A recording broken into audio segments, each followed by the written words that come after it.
want to tell you a little bit about Daddy's Rolls before we get started. The reason we call them Daddy's Rolls is that one time my mother went to a women's group and they were passing out, I guess, recipes and sharing. And she came home with this recipe, but she doesn't bake. So my mom has so many amazing talents, but just not something she does. But my dad had seen it and he wanted to make rolls, and so, at least this is the story I've been told, he grabbed this out and made them. And then over the years it's changed a little bit and we've adjusted it, but he would make them every Christmas, every Easter, every Thanksgiving. And so we would call them Daddy's Rolls because we only had them on those holidays, and that was what he would make. Is he'd come in and we'd be so excited because we love these rolls, and I hope you see why when you make these rolls, how amazing they are. And I've taken that recipe that we've used so much and then created other things to make with it. And I'm gonna show you a few of those today, but the main star is just the Daddy's Rolls. They are a rich, delicious, a little bit sweet, very soft dinner roll that you can pair with most everything. I'm gonna go ahead and get the ingredients out. I hope you've got yours. If you have questions, go ahead and type them in. Hannah's helping me today. She's behind the camera, so you won't see her. Hi. But she is also looking on to see what questions come through. Just know that it's a little bit of a delay. So when you type it in, it'll take a few minutes. Well, not even a few minutes. I think it's like 30 seconds, but it'll take a little bit for it to pop up for her, and then she'll ask me the question when I have a pause. So that way she's not interrupting me. So just be patient. Ask me any questions that come to mind. Probably if you have the question, many other people watching will also have the same question. So welcome, and I hope you learn a lot. One thing I'm going to share with you about baking, especially making rolls and bread, is that you can do this always by hand. If you don't have a mixer, you can do it by hand. And so that's why we're going to do it by hand today, so that you can see that it is actually possible to make all these things by hand. You just have to have a little bit of know-how and a few tricks. If you have a mixer, you are welcome to use the mixer also. I use mine 99.9% of the time, but I want you to see how it's done by hand also. So if you're using your mixer, have your mixer bowl out and put the things in the mixer the same order that I'm putting them together in the bowl. And then when everything's in the bowl of the mixer, I'll give you more information there, but you'll put it in the same order and you'll follow everything. You won't be getting the strong shoulders and biceps from the kneading. Yes, honey? You say you can't use a little hand mixer. Not like a beater, no. It does a different pull on the flour, so it would tear the gluten connections in a way that you wouldn't want it to. You'll see as you go through. What you're looking for, let me show you real quick, is a mixer that has something like this, a hook. This is what would do the kneading and the mixing for you. So when it's doing the mixing, it does like a slow pickup. If you have beaters, because they have so many pieces around it, the agitation of it and the way that it would pull on the dough it would probably burn your beater, your mixer out, the motor of it, because of how tough the dough will get. Not tough, but it will just be very thick. It's not super soft like cookie dough. So it's best to do it either by hand, or if you have something that has a hook similar to this one. There's several brands to use. So let me get out a bowl that we will be using. So the first thing, and this is true for most breads that you're gonna make, is that you're gonna start with the water. And the water, you can have room temperature or a little bit warmer. You don't want it super hot because we don't want the yeast to like activate super fast. A lot of the times when you're doing recipes, just a moment. A lot of times when you're doing things, especially bread, you think, oh, the more active the yeast is, the better it's gonna be. But actually you want it to take a little bit of time for the dough to activate and to grow, because that's how you get flavor. If the yeast activates and it rises super fast in like 15-20 minutes, you won't have as much flavor in your finished product. So we're gonna start with our water. and this is 2 cups of water or 16 ounces. I put both on there. You can do measurements by weight or by hand. So if you do it in there, you'll start off with the water. And mine is just room temperature because it's been sitting out, and that's perfectly fine. The reason why I measure is because, see, I had measured this up to 2 cups, but actually, but I weighed it to 16 ounces. See, I have water left inside this cup. That means that where I looked at on the 2 cups where I saw it was not actually 2 cups. I probably just didn't have that line right. And so it would be a little bit more liquidy, which is okay. The next thing you put in on top of the water is going to be your yeast. And if you have the little, you remember the, if you're from the States, you'll have the Red Star packets or whatever those packets are. Those are 0.25 ounces each. So we're doing 2 of those, so it's 0.5 ounces. And I believe it's like 2 1/4 teaspoons per packet, but you'll have to check it. I only know the ounces for the yeast. And then you're gonna put the sugar on top of the yeast. This will help the yeast be happy, and it will also get the yeast mixed up into the water because it'll weigh down a bit. And the reason it's such a weird measurement, 4.6, is because that's what 2/3 cup measures out to be. So I'm sure if I was just making this up, I would say, oh, 4.5 ounces, and that's fine too. If that's easier for you to measure, see, these fun things happen, then you can do that. Now on top of the yeast, we're gonna put the flour, and I wanna talk about our flour a little bit. We'll set that there. Here we go. Measuring flour, I highly, highly, highly recommend you get a scale. This is my scale. You can get scales from anywhere. You can get scales that do ounces and grams, which I recommend, but you can get them that do either.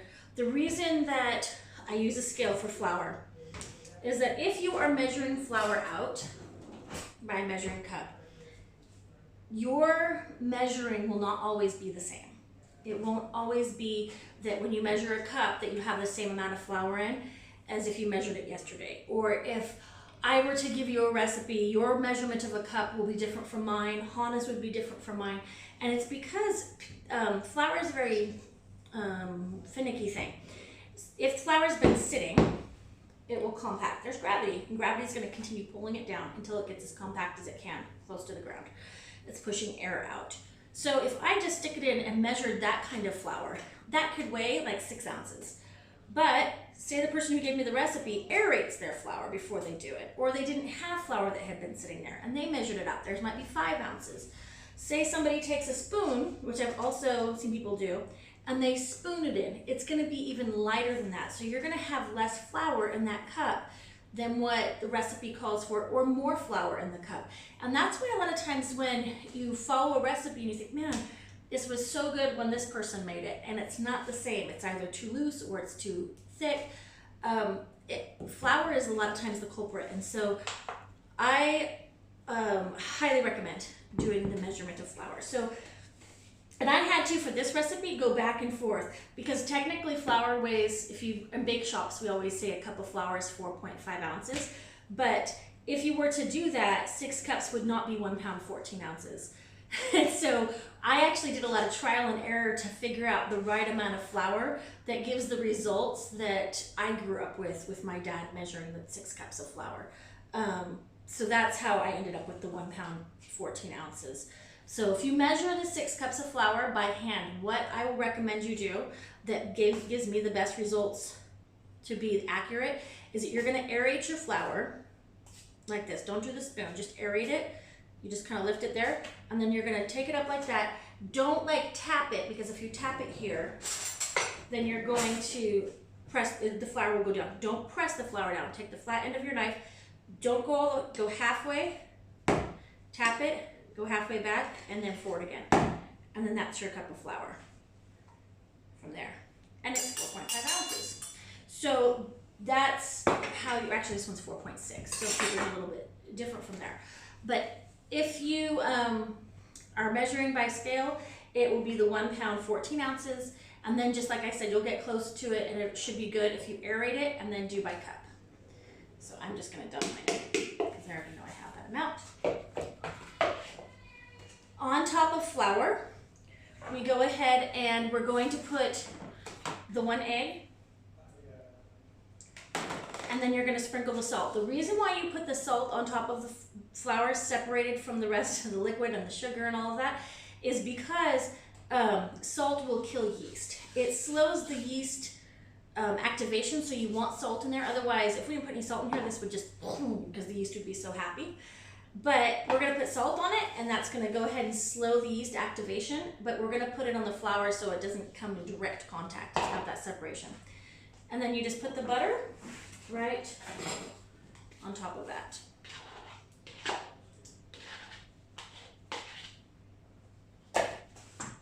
And that's as easy as it is. If you were now going to use the mixer, I would take this whole thing, I would put it on the mixer, and I would do it for about 8 minutes on the mixer, on the low speed, on the knead speed. It's usually a 1 or 2 on the KitchenAid. Some of them have a bread speed on it if you have that, but that's what I would do. I'd go stick it on and it would do it, and then I'd just wait and get things ready. But today we're not going to do that. Today we're gonna do it by hand, and we're gonna have fun with this. So, we're gonna put our sleeves up because this is doughy and it really is liquidy. You're gonna take your hand. Now you could, if you want to first, you can do it by stirring it with a spoon, but I just find it's easier this way. And I'm gonna go ahead and just mix it all together by hand. And by mixing it together, I just fold it together. And I use one hand because I don't want both hands all gooey-ooey. And I just start stirring it, and it's gonna be kind of clumpy.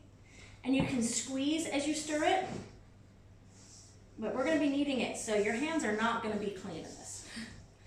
So you might as well just get in there and squeeze it now. And what you're hoping to do, what you want to do, is make it so that you're picking up. There's different stages. There's the mix stage, and then there's the pickup stage, and then there's the cleanup stage. So you want it so that you're picking up, so that in the end, all the flour is pretty much attached as one dough ball. See how messy and ugly that is? That's what it looks like at first. It's not gonna look pretty at first. Okay, so that's good to stick on my counter there. I'm gonna show you a little tool. I showed this last week, but some of you weren't with us last week. This is called a bowl scraper. Every kitchen who wants to have an easier time baking should have a bowl scraper. It cleans the bowl out completely, and then you have hardly any residue left. So that helps in 2 ways. It helps with waste, and it helps, and it helps with cleaning afterwards. So right now I have this dough, and we're gonna do what's called the stretch and tear. Take your hand and you push it forward, and you're gonna pull it back. And it does not look pretty. I can still feel grittiness in there from like all the things. And I will use this. If you don't have this, you can use anything you have that has a sharp edge, or you could take a knife and pull it back. You could use a rubber spatula. Try to keep it in this area right here in front of you. Don't spread it all over, just because it's harder. And you're gonna feel it soft, and it doesn't feel cohesive yet. It kind of has a marbly feel to it. Just there's lots of little bits and pieces. What we're doing right now is we are creating gluten connections. We are activating, we're getting that flour all wet. We're combining it with the liquid ingredients. We are mixing it together. So this is a couple things. We're getting some good muscles, but we're going to create these gluten connections. The reason that you want these gluten connections is that that is what your structure of your bread is going to be. If you don't have strong enough gluten connections, the yeast is going to eat anyway. And what's going to end up happening is that the yeast will eat, it will give off gas, the dough will expand. As the dough expands, if it doesn't have the correct structure, it will start to expand. Here, I'll show you on this. What happens when I pull it? It just breaks. So it will start to rise, and then when you put it in the oven and it does it fast, like that heat, that instant heat makes an instant. When it does that, those connections inside will all just tear, and your bread will collapse. It will not have the structure. And when you bite into your bread, it will have a mealy texture. which is not pleasant. There are baked things that you don't want to have these gluten connections. Cookies and cakes. Those are all things that you actually want to mix the least amount so that it has a very soft, so that when you bite in, it does come apart. So that's how it's kind of interesting with baking is, if it says, or pie dough, that's another one. If you're doing any type of pie dough, you definitely don't want it to go. Now we're gonna do this, you're gonna think it's going forever. Really, it takes about 5 minutes. You're just gonna keep pulling and doing it. Another thing you can do with it, which I'm about ready to do when it's to this stage, is I can slap it. But see, it still tears. So if it's still tearing when you do it, it's not enough. So you can do that, you can slam it and do it. It's kind of fun, especially if your kids have been bugging you. Mine never bug me, do they, Hannah? Never. Yeah, you can shut the door and make some bread, or if you just feel aggravated about politics or coronavirus. Now, this might be a different kneading than what you're used to. A lot of times when we make white bread, we do this, which isn't bad, but with this type of dough, you're gonna be doing that for a long time. If you do this, do you see how much dough you go through? How much activation you put on it? The more you mess with this dough, the more it's going to strengthen. I was saying last week, and it's something that always comes to mind when I think about families or just strong relationships. If you have a relationship, it seems like if somebody starts to mess with it, it can help to strengthen that relationship, right? It can help to bond you better together. That's what gluten does. We're messing with the gluten, and the gluten then turns on us and makes it harder and harder. So it's gonna get harder. Now look at this. It's not sticking anymore to this hand. The reason it's sticking to this hand still is because I still have dough on it that's from before. So you go through. It's almost there. It's so pretty. I love it. I love it when the dough gets to this stage, because then I know it's almost ready. And it's pulling back now. Now watch if I slap it, it stays together. Do it again, it's staying together again. There we go. So this dough, yeah, this is about ready. This dough is a soft dough. Do not add flour. If it's sticky, if you have followed the instructions on how much to put in there, this is all that should be in it. If it's sticky, you just need to knead it some more. It will get there. And this dough is just about ready. Some interesting things about this dough. It's very versatile. At this point, we're going to want to raise it. And there's a couple things you can choose to do. If you wanted to prepare ahead of time, and I like doing that for Thanksgiving or holidays, or just if I know someone's coming over later. Yes, question. Did you put butter in the dough? Yes. Yeah, I think it's 4 ounces, isn't it? Yeah. 4 ounces of butter. 4 ounces, which is the same as 8 tablespoons. Anytime you measure a fat, you just half the tablespoons, and that's how many ounces it is. Each tablespoon is a half an ounce. So yeah, that went in. I put everything in that was on there. I think in the order that it's on the thing. Yeah. Oh no. The salt and the flour are mixed up. Don't put the salt on top of the sugar. It goes on top of the flour. So as it goes, how is your guys? Is it coming together? Do you guys feel it? You can give me responses on that. Anything that you're struggling with the kneading? Because this one is doing good. Now you'll know too, when you're doing it, it's still sticking to that hand. See if I push, can they see this and you look on the thing? Oh yeah, they can see it. When I push, it pulls back. See, it comes back to it. It does not stay there. When, oh, that's beautiful. When I let this rest for a little bit, what happens with gluten is the more you work with it, like I said, the more resistance it will give you. After you let it rest, it starts to relax. So anytime you're rolling something out or trying to shape it that has gluten in it, and it's not getting to be the shape that you want it to be, then all you've got to do is set it aside, wait for a few minutes, and you come back to it and it's like, oh, like it's been sitting on the bench. Yes? She says my dough is is so sticky, do I add more flour? If you've put the things in, don't add more flour. You could put a little bit of flour on there, but if it's sticky, it just needs to be kneaded some more. It needs to be mixed more on things. Did you measure by weight or by measurement with flour? If you measured by weight with flour, you could add maybe up to a half a cup more if it's really, really sticky. But see how, I don't know if you guys can see this, but it is a very soft dough. But it no longer will pull apart, but it is really soft. It is a really sticky dough. That's one of the lovely things. If she said she measures in cups. Okay, so if it's so sticky and you've been doing this the length of time that we have, and you've been pulling and it's not coming back, see it's still sticking in my hand a little bit, now it's starting to come off. Maybe I would put a couple tablespoons in and keep going. Don't expect it to be that smooth, where it's like that glossy dough, because even if I put this one on, watch how it's still kind of, it won't come off of my hands tons, but it's still sticky. See how it comes and then it'll pull away.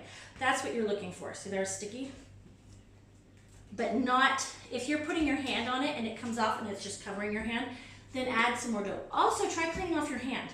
It might be super sticky because see, it's still sticking to this hand worse because there's dough on that hand. This hand, it doesn't, because this hand didn't have the original dough that was sticking. So that's from there. Who was saying, tell me who asked this question. Okay. Oh, you don't know because they've got nicknames. It's like Jalred to Oh, it's Jessica Allred, I think. Okay. Yeah, if your dough's super sticky, Jessica, if that's who you are, sorry if it's not Jessica. It's also says the dough tastes great. Oh, you're just licking it right off. Well, yeah, I would do that too. Okay, so what we're gonna do now is you can take this dough, and you can, I was talking about raising, sorry, you can raise it two ways. I'm gonna spray here, just a moment. You can, see how my arm worked out. So tiring. Now, here's one thing, sorry, I'm gonna break off for a minute. Depending on how long the kneading depends on is how vigorous you are, honestly. If you're just kind of doing this thing, it's gonna take forever. If you are putting your weight into it, push. That's why I don't like doing this thing, because it doesn't, you want to use your weight. You want to push it forward and push and tear and push and tear. And see, now it's not even tearing anymore because the gluten's so happy. But yeah, the weight, I use my weight, which helps a lot. I have a really short knead time because I've got a lot to push in there. But you can even go like this fast, which if I'm not talking and I'm just hanging out, that's what I do. And it still sticks a little bit, but that's what you want. Okay, we're gonna put it in here. Now, you can either put it in here. Oh, it's a little bit warm here. We'll turn the AC down. You can put it, I just spray the bowl. You can also put down a little bit of flour if you don't want to spray. That will keep it from sticking. And you put it in here, and you can let it raise until doubled, just out on the counter, or you can cover it, you'll cover it anyway. Raise it on the counter, or you can put it in the fridge and let it raise in the fridge. What happens is you'll see an instant raise in the fridge, but the coldness kind of puts the yeast to sleep. So as it's in the fridge, there'll be a fast raise at first because it's warmed up. That's one of the things kneading does also, is it gets the dough warmed up to the temperature that the yeast likes. You want it about 24 to 27 degrees Celsius. Then we're gonna put it, if you put it in the fridge, you'll go, oh no, it's gonna raise way fast and for a long time, and then it won't, it'll overproof. But it won't. If you put it in there, it'll only raise to a certain degree, and then the coldness deactivates the yeast. Put it in there, and then when you're ready for it to come out the next day, I wouldn't leave it more than one day. Take it out, and then let it sit out for about 30 minutes to get warm, and then you can shape it to whatever you're gonna shape it with. It works really good as a next day dough, or as the same day. I oftentimes make them the same day, especially if I do cinnamon rolls in the morning. There, all right. Hold on, will you put plastic wrap on this? And I'm gonna grab our dough from the fridge. And please have the questions keep coming in.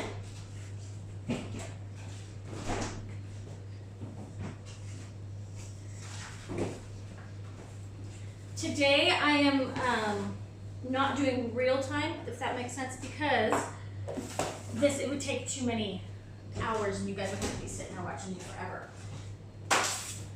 So, in an hour, and you guys can keep working on that dough, keep kneading it while I show you this. In an hour, look at this dough here. This is beautiful. If I push on it, look at that. It stays in. The indent stays in. That means that the yeast has expanded the dough. The gluten is totally relaxed, and if you look really closer, you can see like little bubbles on here, but they haven't split, which means it's not overproofed. It's perfect. It's double in size, and you just press in, and it's not pulling back again like the other dough was. So let me show them both doughs, Hannah. Okay. Where you can see this is the same amount of dough, and what it looks like later when it's doubled. Okay? This is beautiful. I'm gonna just pull it right out. Now, one of the benefits of having it raised, we put this in the fridge, in the refrigerator, is that the cooling of it helps with helps it be less sticky. From there, this is a gentle dough. I don't just punch it down. I'll press it down now. See, I'll press it down because it's got to be activated. I'm actually going to divide this into 3. Usually we divide this into 4 pieces. If you're doing dinner rolls, you divide it into 4, and then I'm going to show you the next thing. I'm going to divide this into 3 because we're doing 3 separate things. This is about 1,600 grams the recipe makes. So I also know that it should be about 533 for a third. So just so that we have enough for everything, I'm going to go ahead and weigh that out. Okay, that's 531. I'm going to set this dough aside, and I'm going to cover it so it doesn't get dry. And the first thing we're going to make are daddy's rolls. And I'm going to go ahead and just split this in half. I'm going to guesstimate the half. About there. This tool, I'm going to tell you about this tool here, is a bench scraper. So we have a bowl scraper and a bench scraper. The bowl scraper is awesome because it's bendy, but it has a sharp, like narrow edge to it. So you scrape out the bowl, it takes everything out. You can pull your dough tube here. The bench scraper it's done from metal. I think they have plastic ones too. I like the metal ones. They have a very thin, it's not sharp like a knife, it's not gonna cut me, but it's really, really narrow so that you can just cut through things. Like if you saw me, I cut through that. And I'll show you later when we cut through some of the other things, how quickly and sharply, even though it's not sharp, it cuts really, really well. So we're gonna take this dough, and I don't wanna handle it too much because I'm gonna roll it out. And if I handle it too much, it's gonna be hard to roll out. Remember, we talked about that in gluten. All right, barely any flour, just a little bit. Because if you put flour on there too much, the bread will soak it in and it will adjust the flavor and it'll adjust there. This is just to help me out here. And I want to get a nice circle, but I don't want to get the glutens going. I could like this one here, because it's going to be rolled out later, I can just kind of do that and make a nice circle and set it aside, and it'll relax by when I need to roll it out. Here is my rolling pin. I'm a big fan of plastic rolling pins. I have wooden rolling pins also, but I have found that wooden rolling pins, if it's a sticky dough, the grains in it, they'll tend to grab hold and make it a harder to deal with dough. So for daddy's rolls, now you can do anything with these. You can measure these out individually and make the round roll or round ball ones. But I'm going to show you how my dad always made them. So we would do a circle, and like I said, this you could do for the recipe. Normally you would take the whole thing and divide it into 4, so each ball would be 400 grams. So your rolls would end up being a little bit bigger than mine, but I adjusted a little bit. So we do a circle, and then I take a pizza cutter and I cut it into 8 pieces, as even as I can get it. And then I take this, it's a triangle, I take it from this long end. Can they see right here, hon? Yeah, they can see right there. Okay, and I'm just gonna do it so it looks like a little crescent. I pinch these together and I twist them in. Yes, you go ahead and show them that. This is what it looks I'll like. show you again. There we go. This is what it looks like up close. You twist it. And they're gonna go on this sheet pan over here.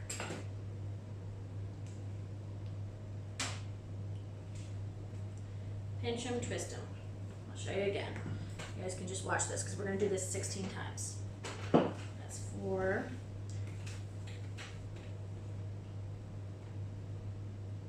I'll do one again slower. So we're going to roll. When you roll, just use your fingertips. You use the back thumbs to press forward, and this pinches it in so that it's not loose. You have it there. Pinch them together. Twist the little ends, like little ears to me, and then they make little balls.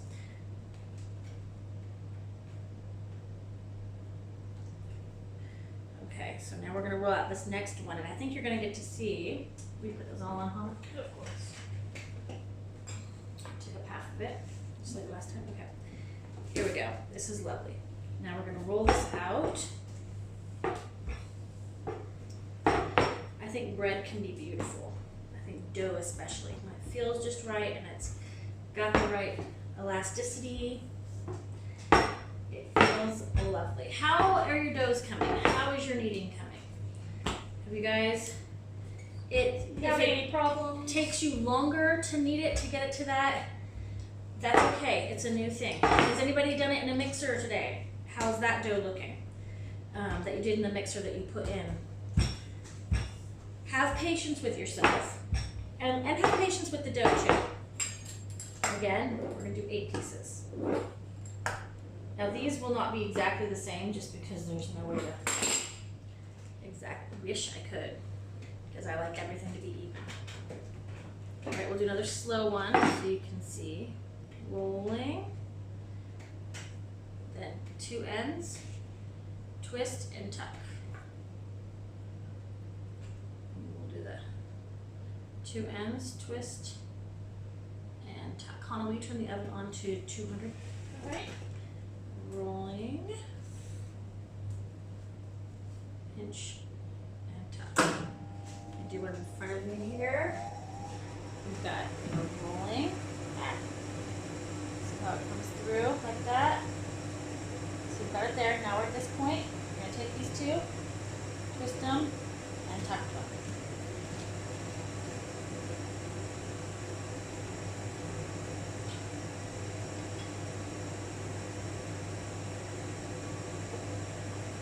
Okay. 200 degrees Celsius or 200 degrees Fahrenheit? Celsius. Which for Fahrenheit, that translates over to It's 400 degrees Fahrenheit. It's 400 degrees Fahrenheit. Now, how you place them on the pan depends on what you want these to raise like. So, I like my rolls, especially these ones, to raise up so they're kind of close together, and the steam between them keeps those edges soft. So the top is nice. These are really soft rolls, and I want them soft. So if you want them golden brown all the way around, you will make sure they have space. So you do probably, 2 inches between each. But I'm doing about 1 inch between each of these because I really, really like them to raise together and touch. Just the edges to touch. So when you just barely pull, they can hear me? No. Oh, can everybody hear me? Hannah's thinking I'm too quiet. The oven's loud. Oh, because the oven's loud. Let me know, is there a difference with the oven on? It'll turn off as soon as it gets to heat, the fan. I should have heated that before. So if you want them to be golden brown all the way around, just make sure you have about 2 inches in between each roll. But if you want them to kind of touch so they have a little bit of softness there from the steam affecting, or that they cook a little bit together and then pull apart, then you'll want to have them about 1 inch apart, 1.5 inches. Because they're going to raise and go out. So those are there right now. We're going to put another type. You got a yes, so the oven's different for the sound. Oh, the oven is messing We can. Oh, up. she says yes, we can hear. Move this one over here. Can you just carry the whole thing? Okay. And tweaks and just have a reminder, you can't, and they don't see it now. Okay. So now that those rolls, these are the official Daddy's Rolls ones. We're going to turn over to how to deal with it with the cinnamon rolls. First, I'm going to grab my ingredients for the cinnamon paste. I have many different types of cinnamon rolls that I do. It just depends on what mood I'm in. But I really like this one that I've done recently. And so, and I wrote it down so that I would have it there. Yeah, the audio is better over here. Okay, good. So we have the 180 grams butter in this bowl. Then you're gonna put with that, it's 275 grams of brown sugar. And it's gonna be better if your brown sugar is nice and soft because you're not gonna wanna deal with big lumps. And I actually try to make sure that I'm just putting soft stuff in there with my hands by doing this. Yes? I want to know if you have a recording of your first episode. I do not, but I will redo it and then I will post it from there. I'm thinking, so, and send in too and let me know. Just comment on my thing, what, not necessarily right now, but in, after you've done making these, anything else baking wise that you really want to know, or if I post pictures and you say, hey, we want to learn this, let me know, because I like making all kinds of things, but I don't know what other people want to know how to make. Like I think, oh, this is really good. So if there's something that you've always wanted to learn to make, we can work on it. And we can do different tutorials to learn different things. Because a lot of times there are things that you think, man, that's going to be really hard. But if you are shown certain ways to do it, it's not as hard as it could be if you didn't know those tricks. So there's all my brown sugar in there. And then I have my cinnamon, and it's 20 grams of cinnamon. And then I do just a pinch of clove and a pinch of salt. You do not have, put the salt in. I absolutely recommend the salt. But the pinch of clove can be to taste. If you don't, you can't really taste the clove a ton. I just love that it gives it a complexity of flavors that, I just like that darkness that it kind of gives to it. My husband hates clove. And he didn't know I put clove in it, and he loved my cinnamon rolls. And then I said something about it like a week ago, and he's like, "Oh, I hate cloves. Don't put cloves in it." I was laughing because I always put cloves in my cinnamon rolls. So, and it really is just a little bit, but I feel like it makes a big difference. But if you don't like clove, you don't want to ruin all the cinnamon rolls by doing it. So, it really is just a little tiny pinch that I do in there. It's probably like 1/8 of a teaspoon. And that's for all of this. Now you are not going to use, and I'm just mixing it together, you are not going to use all of your paste unless you only make cinnamon rolls. If you take all this dough, this is the correct amount of paste for all that dough. Yes, question? So someone's like, cool, what's in your bowl now again? Sorry, this is it's 180 grams of butter, and it's 275 grams of brown sugar, and 20 grams of cinnamon, a pinch of salt, and a pinch of clove. And this is going to be your cinnamon paste. So it's just mixed together like that, and it's delicious. You can use this for other stuff too. You could just, so whatever you have left over of this, you could add to oatmeal, you could add it to lots of stuff. You have really cinnamon rolls. Yeah, don't put all this on the rolls. It would melt out. I mean, so the roll recipe we did, if you just want to make cinnamon rolls with it, this is the correct amount. That's what I gave you, was for all of those. I'm showing you how to do 3 different things, so it's up to you what you want to do. But I wanted to make sure the amount I gave you was correct for this dough recipe, so that next time if you made them and you go, wait a minute, I've made this batch of dough, but I don't have enough cinnamon paste. Okay, so now we have, and you can do this in the mixer also, or with a mix master. I'm just trying to do as much with hand as possible to show you in case you don't have those tools. So that's all you do. It's mixed up good enough. And it's going to go in there. Everyone thinks they'll want it to be more buttery and more cinnamony. Even the amount that we put here, you'll see a little bit of butter come out of the cinnamon rolls, and that's good. If you have too much, it can make your cinnamon rolls soggy because they'll sit in it. So that's why we have to adjust. Yes? Can I make my rolls with no parchment paper lining? You can. I would spray it if you don't use parchment paper. Sorry, we should talk about that. You could spray it lightly, not a lot. With these, and sometimes you can put like cornmeal down to be like a buffer between it. But these soft rolls, I wouldn't do that. I do that more with harder breads. So if you don't do parchment, it's fine. Silpats work awesome for the rolls. They're wonderful. They're non-stick. They go on, and mine are ugly because I've used them so much. So yeah, you can do both of those things. Let me wash these off so I don't get stuff all over them. And yes, is this parchment paper right here? That's parchment paper. Yes, yeah. Oh, I'll show you my big, I showed this last time, but if you're in the UAE, I don't know, other countries probably have these too, but these are just at Carrefour and Lulu. Sometimes they won't have it. You just go over to where the foil section is, and if you look on the bottom, sometimes you have to look around because it won't be where you think it is. But this is baking paper, this is parchment paper, and I love it. It's got you can pull it off how big you want it, you tear it off, put it on your sheet pan. This lasts me quite some time, but it's just easy, it just stays. It's not like it's gonna go bad, so I like the big ones because then I don't have to buy paper all the time.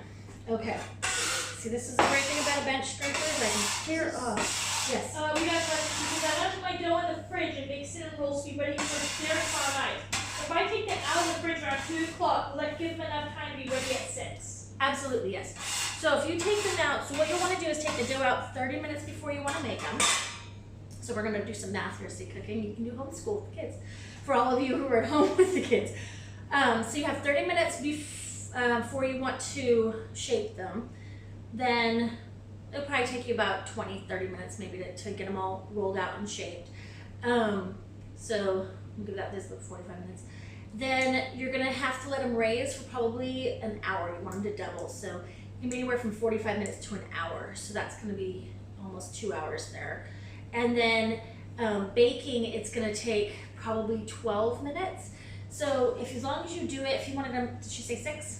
Yeah, 6 o'clock. If you want them by 6 o'clock, you could do it and then you could do them way earlier and then just have them sit there and they'd be done. If you wanted them fresh out of the oven at 6, I would start like around 3:30, taking it out and getting it ready.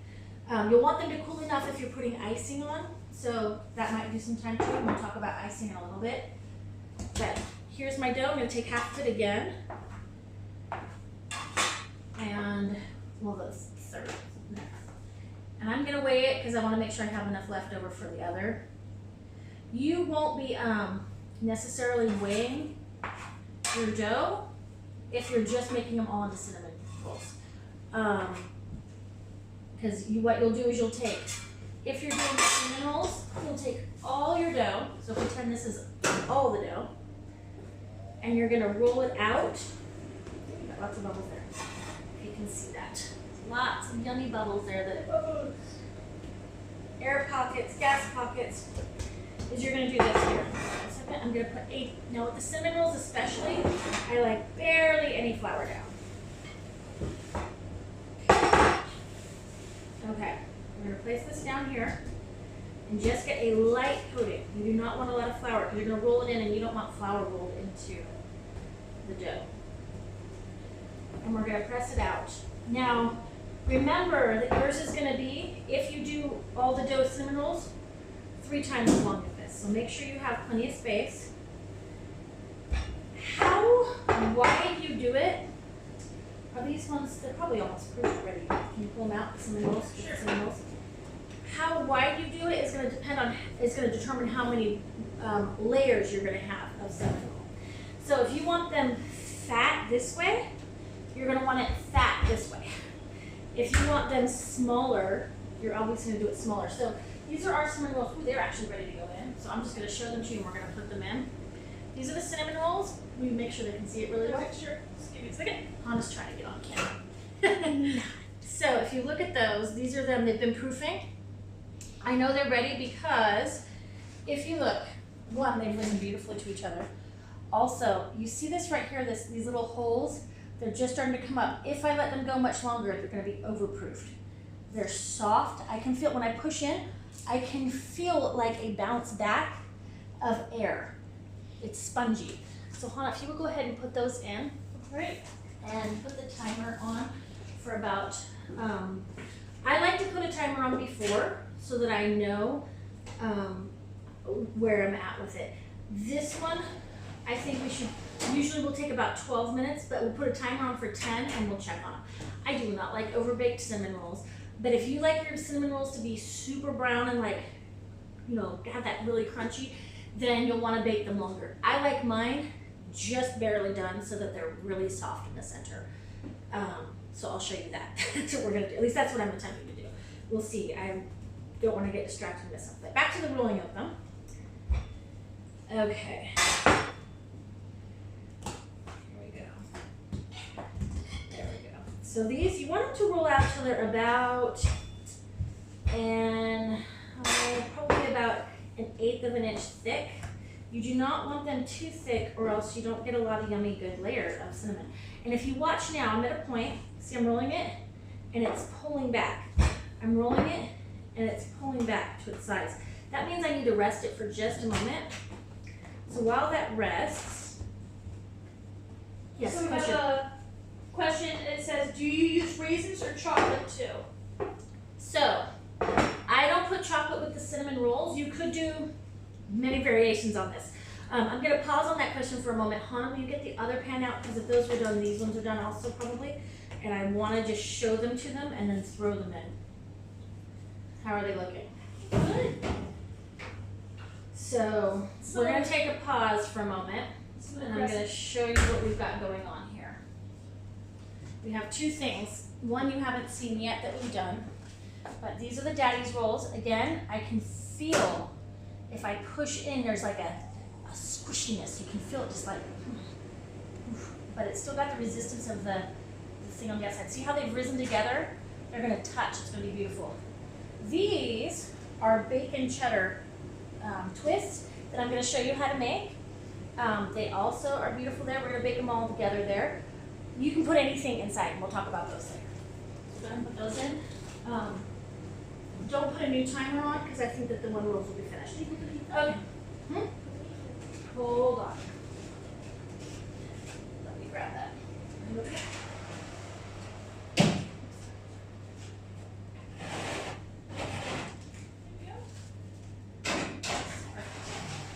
All right, close that. All right, this up here for the top.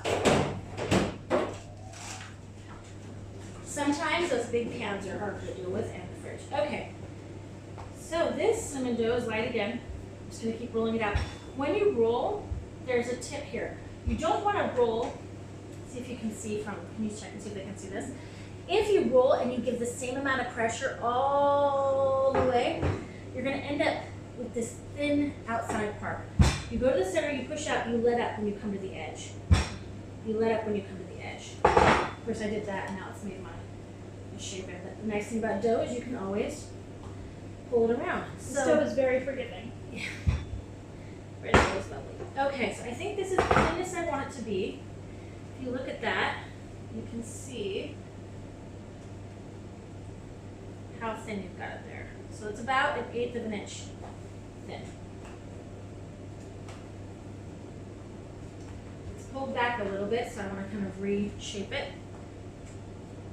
I'll just do a couple more things there. The hard thing is when you roll your dough is making sure it's as even as possible because then it's easier to work with. Okay, what we're going to do next is put our paste on. Yes, question? What? Previous question. Huh? Previous question. Oh, sorry, previous question. Thank you, Hannah. See, she's here to keep me honest. What was Previous the question? question was, do you use raisins or chocolate? So I don't use raisins because none of my kids like raisins. I like them in other things. I'm not a fan of them in the cinnamon rolls. You could also put nuts in them. I am very, for myself, I do not like nuts in my cinnamon rolls. And very few times will I like nuts in any baked goods. So I like nuts, I just don't like them in cookies or brownies, except for the rare exception of a certain cookie or brownie. Chocolate, I'm not a fan of with the cinnamon rolls, but I do another with this dough where I put a cream cheese. Basically, I'll mix some cream cheese with some egg and sugar and vanilla, and I'll spread that down on here instead of like this. It's a twist, but I'll spread it on the dough, and then I'll put chocolate chips on it, and I'll do like a. So I can show you guys how to do that another time, not today, but another time we can do the danishes. I also do fruit danishes with this dough. There, okay. I think I've got enough on here because what happens is if I put too much filling, like we talked about earlier, what's going to happen is it's going to melt out as it cooks. And it's still going to melt out a little bit, but you don't want all of this butter to melt on the bottom. And then whatever's melted out, as it cools, it's going to soak back up, which is really nice. It's a nice thing to have happen to the cinnamon rolls, but not massive puddles of it. So you want a little bit to come out because it gives it like a caramelization on the bottom and it's just lovely, but not to the degree where your cinnamon rolls are soaking in it. Here we go. So I put it down to the point where I can't see. So if I were to kind of put it down there, you've got like a 1/16 of an inch. It's where it smoothly spreads across. But see, in this spot, I don't know if they can see this here, you can see some of the dough. I want to cover that. I don't want to be able to see the dough through it. And that's kind of the goal. So we're going to go through there. Now I'm going to have a ton left over because this is 1/3 of the amount. If you decide you like more, then just increase the ratios of the recipe more. It doesn't matter. You can 2 times the recipe. You can add another 1/3 to it if you think it doesn't have enough. There we go. Now, if you've noticed, I've left this part up here with nothing on it. If I were to spread this butter on there, this delicious yumminess that is this butter, roll it up, it would just unravel and unroll. Because if this is, the dough will not connect if there's butter on here. The fat would keep it separated. So I will leave about a 1/2 inch on the edge. Is it right there. But I want this to kind of go up as far as I can. I do the edges. I make sure it gets really good to the edges because no one wants those end pieces to have nothing on them. We've got another question. It's, what are the dimensions of your square? And this is, yeah, this is 1/3. This is 1/3. So this is 1/3 of it. Hannah, if you can get me I'll need a measuring tape actually. That's a great question. She'll need to get me a ruler. Exactly, in this ruler we have, this does actually have inches. Okay, this is a 6-inch one. So we've got about 8 inches wide by 6, 12, almost 18 long. So it's like 18 by 8 is a rough estimate there for the 1/3. If you wanted them to be fatter, like so that they go fatter this way, you would have it shorter in length and longer in width. You just really, that's what determines the cinnamon rolls there. But if you want to do them just like these, it's going to be 18 by 8. Now here comes my trick to rolling cinnamon rolls. I don't like big gaps in my cinnamon roll. I want them super nice and tight. So I'm going to take this edge here on the corner and I'm going to tightly twist it. Yes, is there a question? Okay, ask. So we're going to pull and twist. I'm going to do this slowly so you can see it. I'm pulling, not tearing it, but I'm just firm with the dough as I'm twisting it. Just on this edge, so I get a really nice tight first twist. It goes all the way to that end right there. So I have this really nice tight twist. And I take this edge, I can hold it, and I pull, and then I roll. Pull a little bit and roll. That makes sure that it's still tight. And then I just keep doing that as I go along, pulling and rolling and tucking that part in. Now when I get to the end part, I have this flap here. There are many ways to do it. Lots of people will say put water on there and seam it. Use the palm right here and you're gonna squish it. See this edge? See that there? You just use your weight and your strength and you just pinch it together. If you do that, because this dough is soft, and then you roll it over and that's now the bottom. Your seam will not come undone. That is pinched, it's not gonna come. If you can see there, that is together, it's sealed. That is the best way to seal it. And then here you can actually work with, if I want it to be smaller rolls, I can pull them. If I want them fatter, to a degree, I can push them. That's about as fat as I can get them to go, I mean, from there. So now, this is, let's see how fat I put them. 6, 12, I pushed them to be about 15 inches. They were like this. I like them about that when it comes to the end. So it's actually flexible in the end. If I was making them for little kids, I'd pull them out and make small little ones so they don't have quite such a big one. But I want these ones to be big, fat, and pretty. I can smell these. I'm going to check on in just a moment here. Ooh, those are brown beautifully. Those are done. Ooh.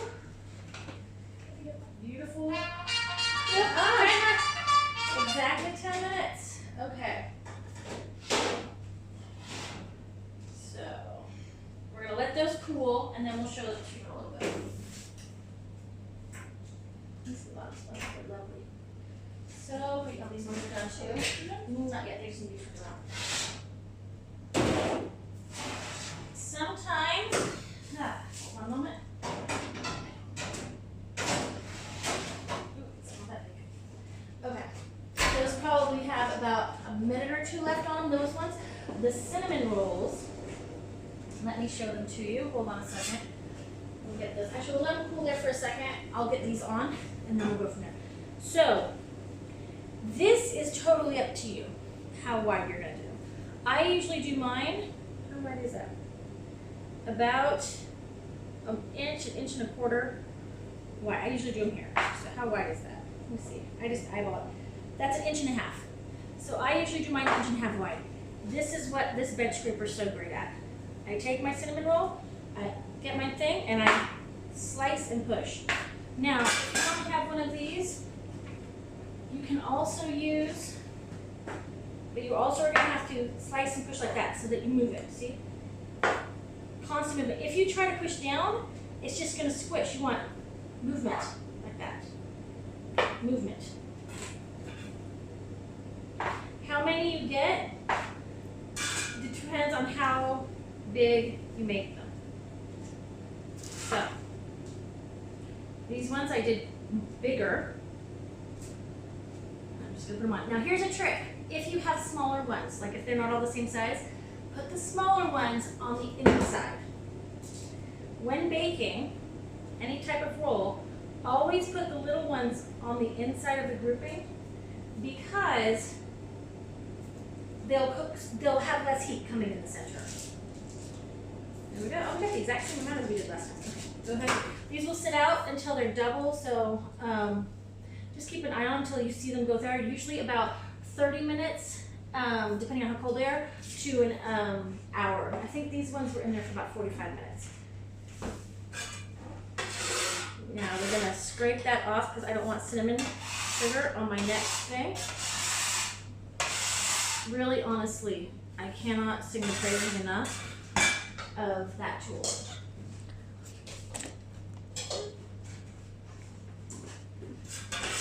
Alright. So this last one is really fast. I'm gonna wash my hands to get all the cinnamon off of them. And it's using the dough, and you can fill this with anything this way. Just keep an eye on those. If they get golden brown, they need to come out.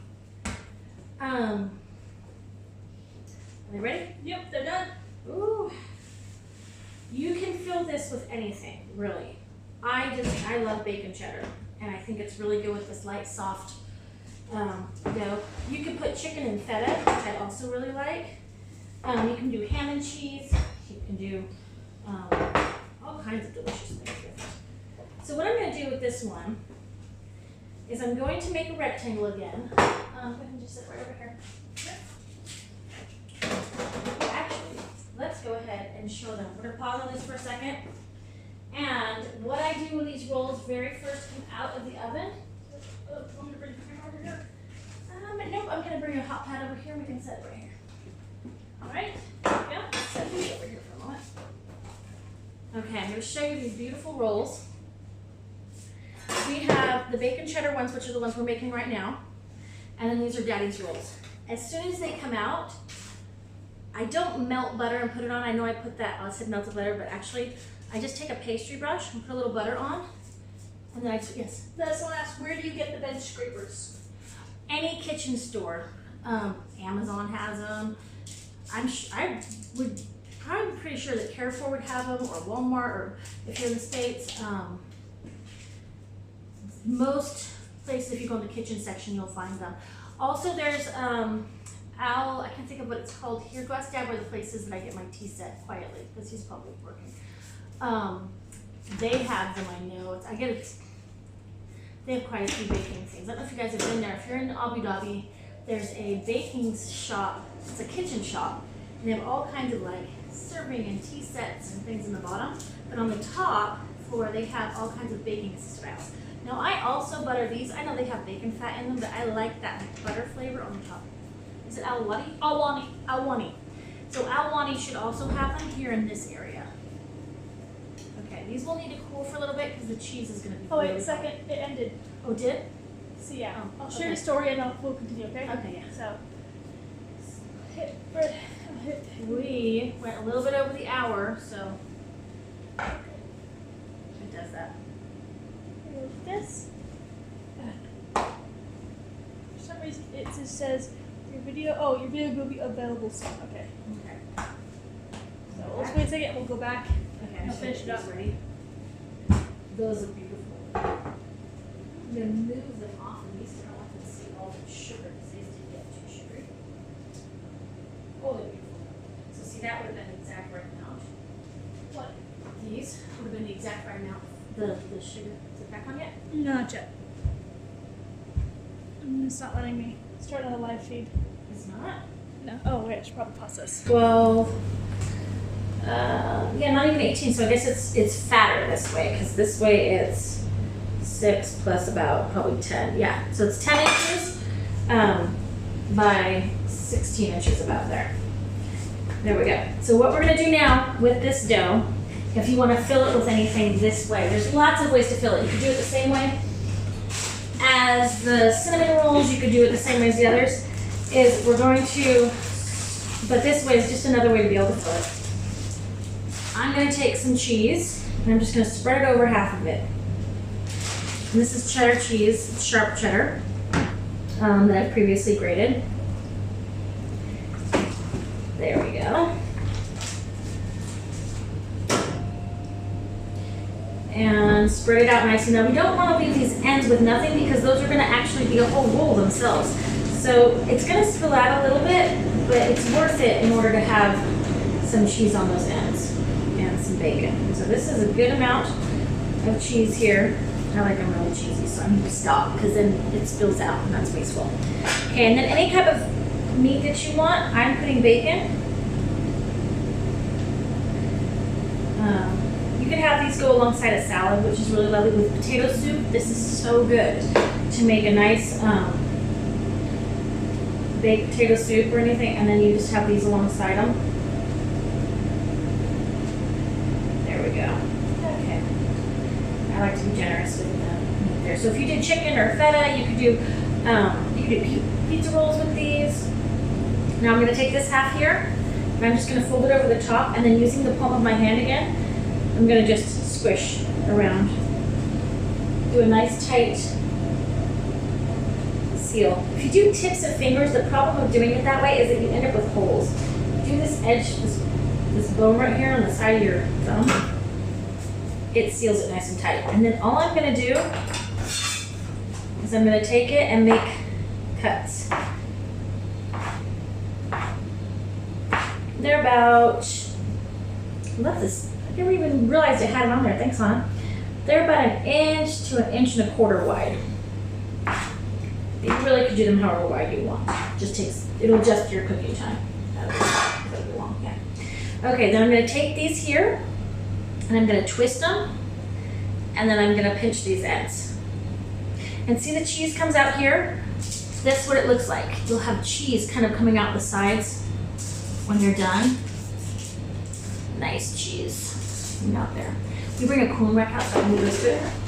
I'm just going to put those on there. So again, I take this, I twist it, and then I just pinch it.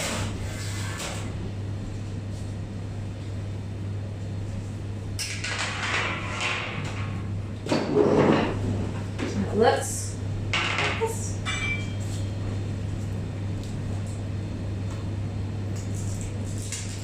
Now, the reason I want her taking these off the cooling rack is I felt the bottom of them, and I should have done this soon after they come out.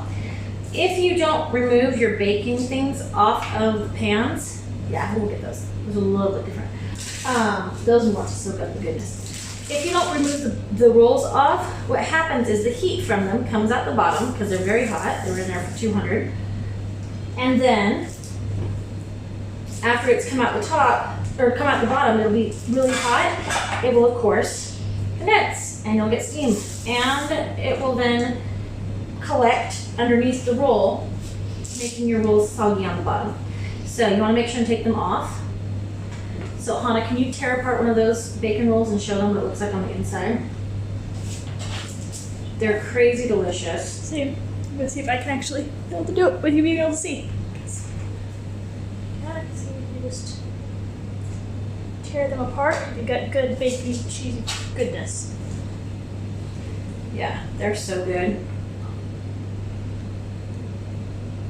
Now you could seal the outsides and stuff. Oh, you're just gonna eat them all? Mm-hmm. Hannah's done. She got some food. She's finished. You could seal them so they don't come out, but I actually like them kind of coming out. One, that way I can always tell when I've got a bag of rolls what type they are, because a lot of times I do various types. Yes. Someone asked me what's inside. Bacon and cheese. This is cheddar cheese. It's sharp cheddar and bacon. But you can do any type of filling. This is just what I chose to do today. So when you cook bacon, this is just a quick tip. I haven't put bacon on the stove for a long time. I put down parchment paper. This is what I cook my bacon on. And I throw the bacon on there and I cook it in the oven at 200 for about, I don't know, 15 minutes or 10, 15 minutes. Just pay attention to it because halfway through you'll want to flip the bacon, but that way there's no greasy mess, and then I can take this grease and use it for other cooking. And it's easy cleanup. See, so I'm going to throw it away. I pick it up and it's not a greasy mess. On the pan. Yes, question. So you've been asked to start in the bacon and cheddar explanation. Start a bacon and cheddar explanation? Start over in the bacon and cheddar. They just ask like what you can put in it. Okay, so which part of the explanation? How to make them or why I made it? I rolled them out. So, I wish I knew this. Actually, that other dough might be ready. I could do more. Can I bring out the other dough? Sure. Do you need to ask if that's what, if Yeah. reply back if that's what you're looking for, the whole rolled out thing, or you just want to see the twisting of it?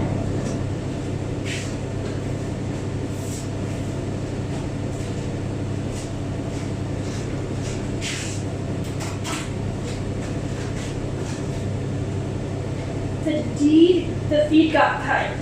Yeah. So we know the feed got cut. Here, I'll do it again.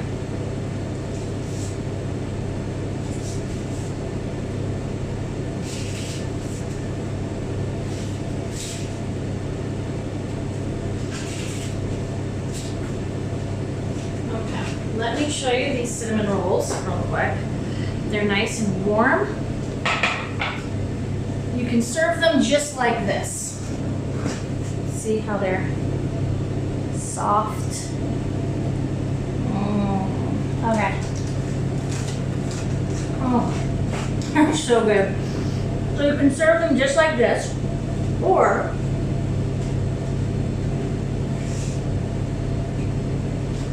I'll go back to the bacon ones in a minute. You can get some cream cheese icing, or you can do just powdered sugar icing. For this cream cheese icing, I just mix together, I think it's 14 ounces of cream cheese with 6 ounces of, let me see, I think I wrote it down. I did, okay, so it's 14 ounces of cream cheese, 6 ounces of butter, 8 ounces of powdered sugar, and a pinch of salt, and then a teaspoon of vanilla. And so you just take that, and you just spread it on there, and it's crazy delicious. It's not terribly sweet. If you feel like it's too sweet, sometimes I add a little bit of lemon juice to it, just like a half a teaspoon, and it helps to cut the sweetness. But this one's not a terribly sweet one, and you can just cover them in that beautiful, and see how fluffy that is? Make sure your cream cheese is warm, and you spread it on. You can also make a powdered sugar icing to drizzle over the top if you don't want the cream cheese in it. If you do powdered sugar ones, I just take a bowl of powdered sugar and I'll just put either milk or water and maybe like a tablespoon of butter, and I'll whisk that together. And I usually do room temperature water, not cold but not warm. And I whisk it together and I keep adding water, a tablespoon at a time, until it gets to a consistency that I want. And everybody's different with that. You can do a thicker or a thinner, and a little bit of vanilla, you know, with that. So this is what you can do with your cinnamon rolls. I'm gonna put some on there. So do you guys want to see the bacon one redone? I don't mind having extra bacon rolls.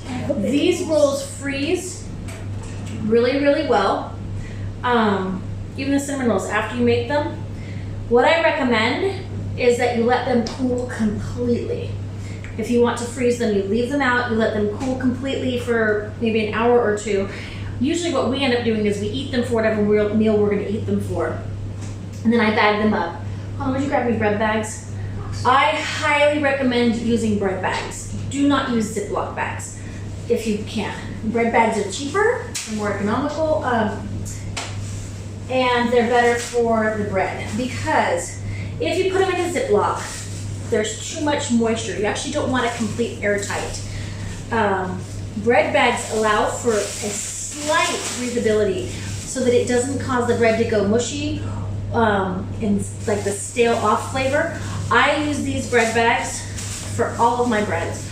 I'll wrap them up, I freeze them. I can take them out a month or two later even, let them sit on the counter, and they are, I would say, 90% as good as freshly made. Of course, freshly made is the very best, but it's still better than store-bought, and I do it all the time and it's great. You want to, so Hannah is giving me this look over here that she has to eat this cinnamon roll. So I'm ready to bite too.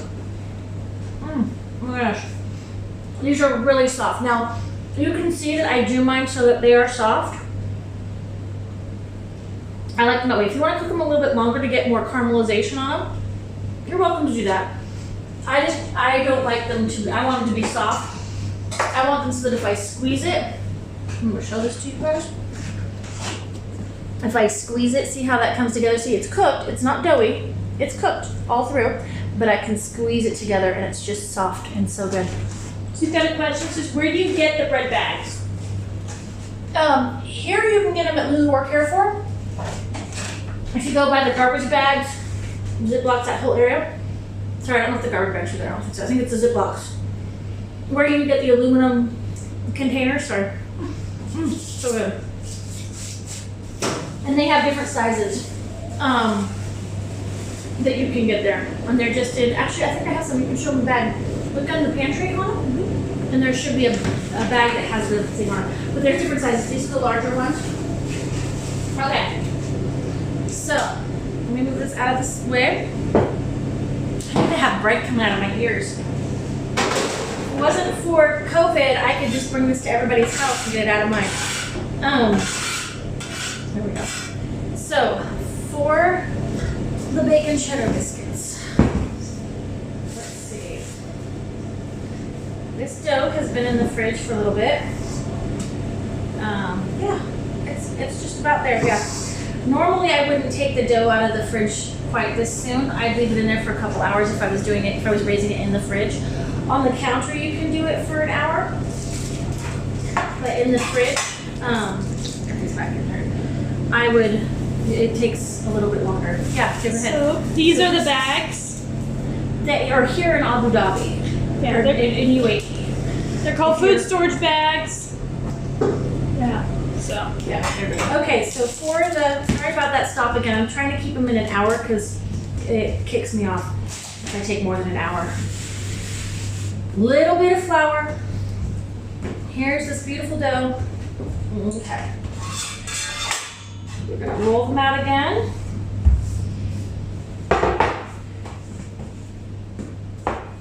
I'm not doing quite as many this time. So I'm gonna try to add it onto this pan. The cinnamon rolls need a little. Okay. So when you do these, put some plastic wrap over the top of them to keep them from drying out to raise. I didn't say that, but you should because the air will dry them out. Unless your kitchen's really humid, which it could be if you're not having your air conditioner on and it's summer, but generally you want your yeast is best at anywhere between 72 and 76 degrees. But that will depend on how quickly things raise. This is not my pretty. There we go. Okay. I want an even edge on here because if you saw, I flip it over, and if I don't have an even edge, it'll make it harder. So I want these even. There. You don't have to put those in anything. Wait. I'm gonna put these on that though. I'll make them fit. Because there'll only be a few of them. Okay, so this is really easy. Bacon cheddar. Do a rectangle. I do want this length here to be, so that's 6. Yeah, hold on. I got my line here. So that's 6, 7, 8. Around 8, 9. I think I've got up 9 inches this time. About there. I just always do it by eye, but it's about 9 inches there. You want it so that you can flip it over halfway. Then you're gonna put the cheese on. If I can find, oh, here it is. The cheese.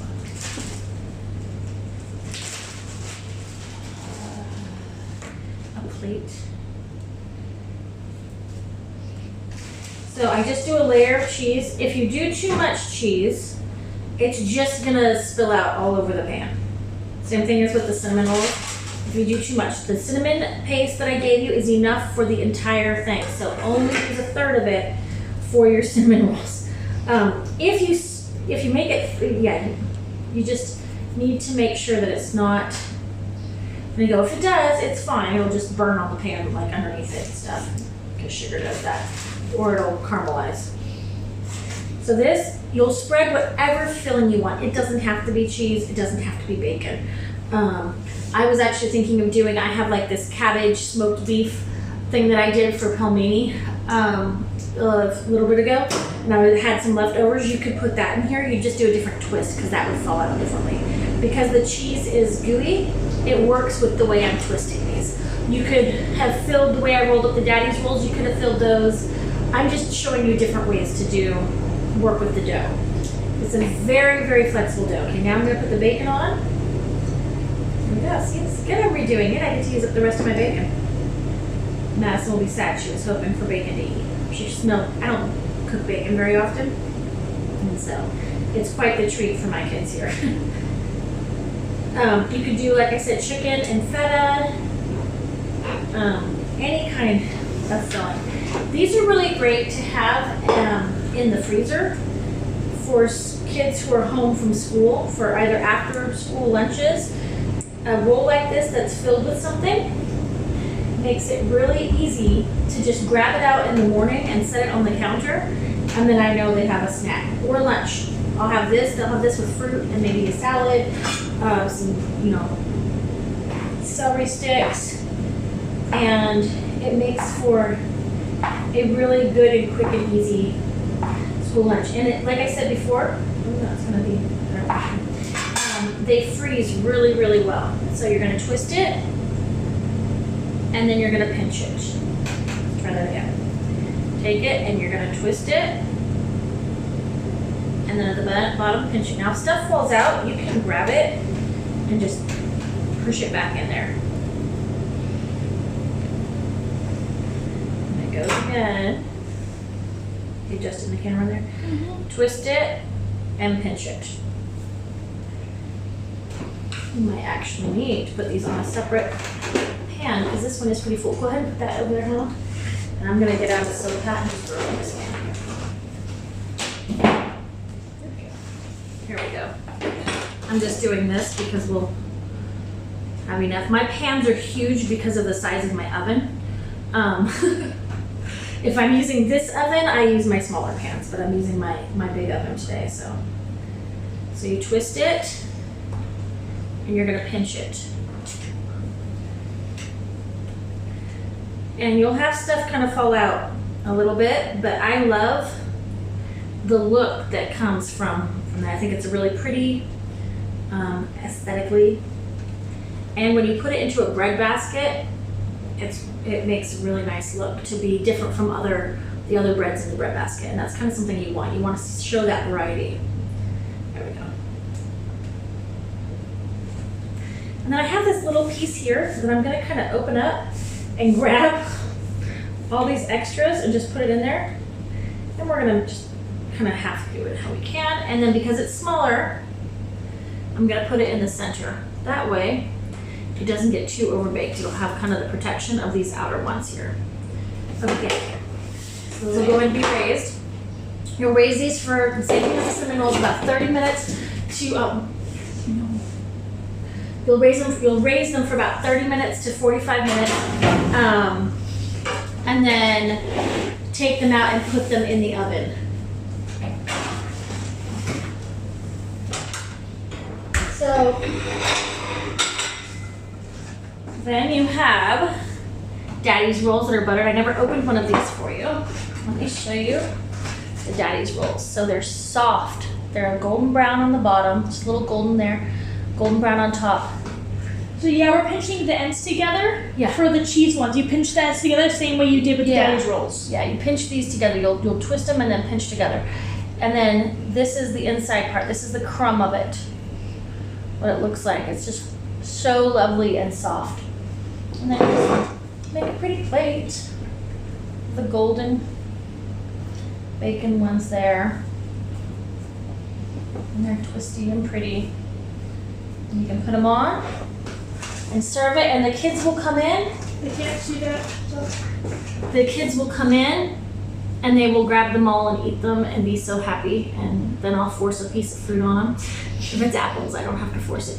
And then they'll have lunch or a snack, and then I get to eat all the leftovers. But yeah, and these freeze great. They're so great. Yes. So since they cook for how long and what's the temperature?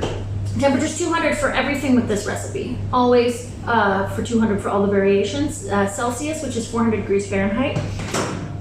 For these ones, they take about probably 10 to 12 minutes. I check on them after 10 minutes, always, and look at them and see if they are have the caramelization. That's what this is right here where it's brown. This is the caramelization of the bread. It gives it flavor. If you get it out when it's just white, if you can't get this brown, it takes away from the texture. This is a very soft roll. It's not going to have a hard outside. That's a totally different type one. This is a very soft, rich roll. Any other questions? You can omit the egg if you want to. I personally, I've had it both ways, and I really feel like the structure and texture is much better with the egg. Also, you can use AP flour with it if you have access to bread flour. I try to usually use at least half bread flour. It adds to the structure again, but it can be made with the AP flour. If you want to use milk with it, you can instead of the water. Sometimes I do that if I'm just doing cinnamon rolls. It just adds a little bit to the flavor profile. But almost all the time I use just the warm water. Yes. So they asked, do you ice the cinnamon rolls when they are cold or hot?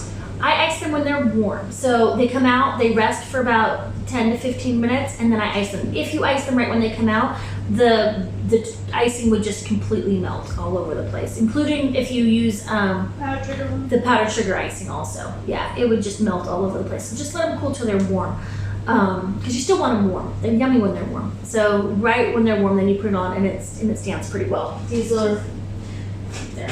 I have a question, Mom. Is Yes. it alright to add the egg after you've already kneaded it? No.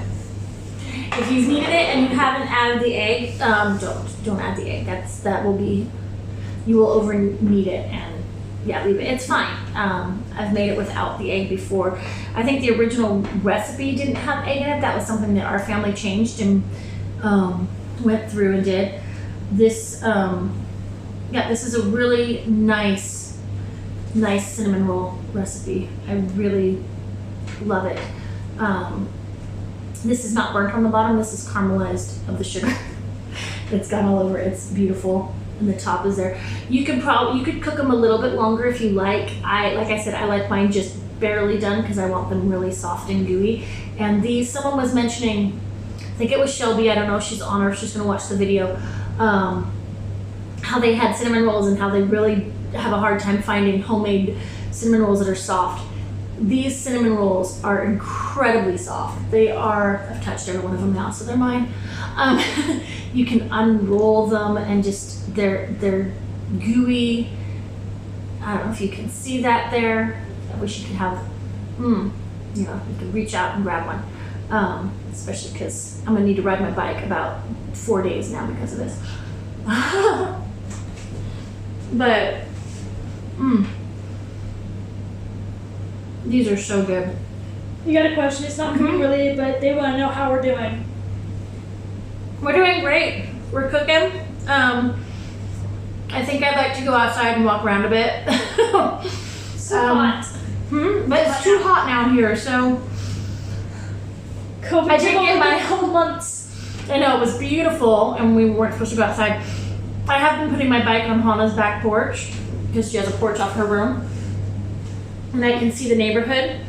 And so I pretend I'm outside. I put it on its trainer and I sit and ride and I hear the birds sing, and that helps.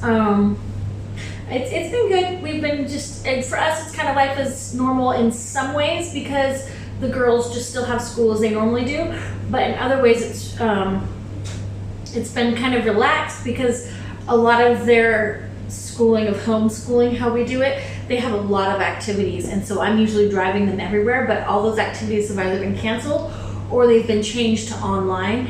And so I feel like I've actually had a lot more time to just relax, where I know it's opposite for a lot of moms who have their kids home now and they aren't used to it. But I feel like I have more time to do these things, which I don't really have time. So coronavirus has actually made it possible for me to be doing something I love. And I really love cooking. I love talking about it.